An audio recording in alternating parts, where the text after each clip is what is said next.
Que a gente senta à mesa aqui na casa da gente, né? A gente começa a conversar.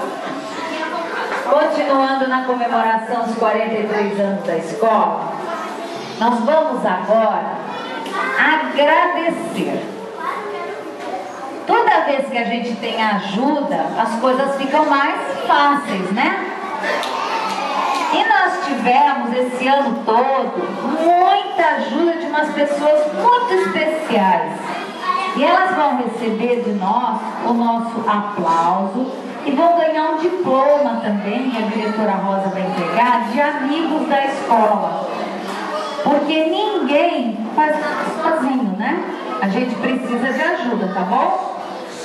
Então, diretora Rosa, vamos chamar primeiro. Eu não sei se todas as pessoas estão aqui, a gente vai citar.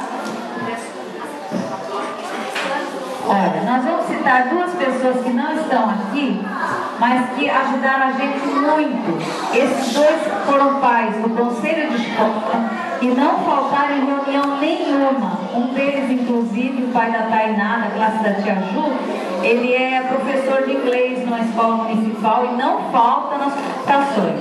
Eles que ajudaram, inclusive, que nós concretizássemos sonhos, como várias coisas que nós temos hoje na escola, de bens que foram adquiridos pela PM com a verba do repasse. Então é o pai André Luiz, da Tainá, e a mãe Sueli Vasconcelos, da Raíssa, da classe da tia Renata.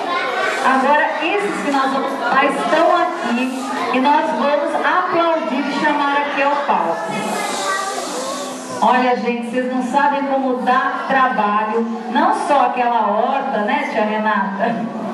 Como também como dá trabalho quando tem alguém que faz uma brincadeira e tira aquele fio da bandeira. Esse pai foi lá colocar o fio da bandeira. Laércio Xavier Júnior, vem cá, Laércio.